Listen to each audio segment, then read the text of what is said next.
और अब हम दिल्ली की जो चुनाव है उसके एग्ज़िट पोल की बात करते हैं। बहुत सारे एजेंसियों ने अपना एग्ज़िट पोल जारी कर दिया है और कहीं ना कहीं अभी ये खबर जो है वो सुर्खियों में है।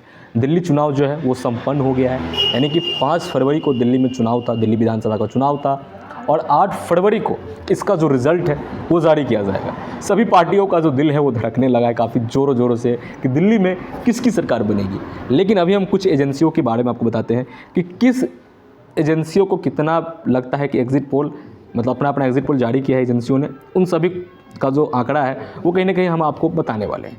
अब हम बात करते हैं वो है मेटराइज़ की, जहाँ पर मेटराइज़ अपने एग्ज़िट पोल में दिखाता है कि आम आदमी पार्टी को 32 से 37 सीट तक आ सकता है। वहीं बीजेपी का भी सेम दिखा रहा है 35 से 40 सीट तक बीजेपी के आ सकते हैं। लेकिन कांग्रेस की जो सीटें हैं वो कहीं ना कहीं बहुत ही नीचे है, मतलब 0 या 1 ये दिखा रही है ये एजेंसी। अब हम अगले की बात करते हुए हैं चाणक्य का।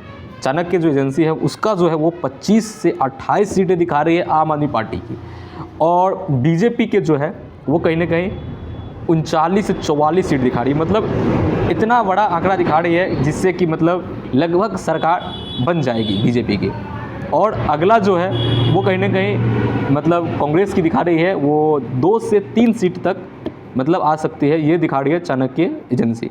अगला जो है वो पीपल इनसाइट जो है वो एक एजेंसी है, वो दिखा रही है आम आदमी पार्टी को 25 से 29 सीट लगभग, और बीजेपी के फिर से वही एजेंसी दिखा रही है 40 से 44 सीट। और अगला जो दिखा रही है वो कांग्रेस का वो 0 से लेके 1 तक, यानी और अदर में तो इन तीनों ने 0 ही दिखाया, मतलब अदर 0 है।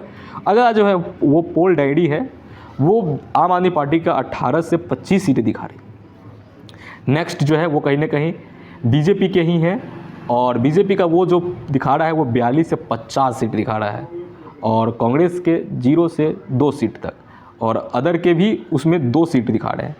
मतलब कहीं ना कहीं ये सारा खेल इस बार अलग लग रहा है, क्योंकि जिस तरीके से ये लग रहा है कि भाई साहब क्या होने वाला है दिल्ली में, ये तो 8 फरवरी के दिन ही पता चलेगा।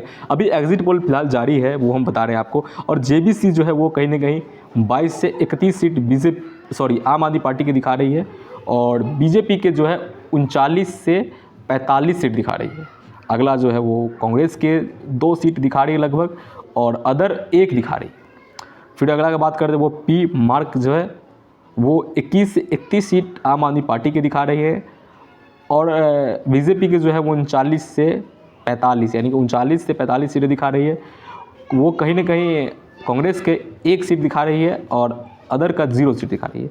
अब हम वी प्रिसाइड के करते हैं बात, तो वहाँ पर 46 से 52 यानी कि 46 से 52 आम आदमी पार्टी की सीट दिखा रही है, और बीजेपी के जो है वो 18 से 23 सीट दिखा रही है, और आम आदमी पार्टी इसमें बढ़त बनाई हुई है इस एजेंसी के तहत। और अगला जो है कांग्रेस है वो कहीं ना कहीं 0 से 1 सीट दिखा रही है, और अदर 0। अगला जो है वो कहीं ना कहीं माइंड ब्रिंक है, और वो 44 से 49 सीटें दिखा रही है आम आदमी पार्टी के, और बीजेपी के 21 से 25। और अगला जो है वो कांग्रेस के जो है वो कहीं ना कहीं 1 दिखा रही है, और अदर के 0। ये सब देखने के बाद ये पता चलता है कि इस बार कहीं ना कहीं बीजेपी भी वापसी कर सकती है, क्योंकि सीटें जो है वो एग्ज़िट पोल की जो है वो कहीं ना कहीं थोड़ा बहुत अंतर होता है, लेकिन लगभग उतना ही सत्य होता है। ये तो अब 8 फरवरी को पता चलेगा, लेकिन फ़िलहाल मेरे साथ ऐसे जुड़े रहिए। ठीक है, धन्यवाद।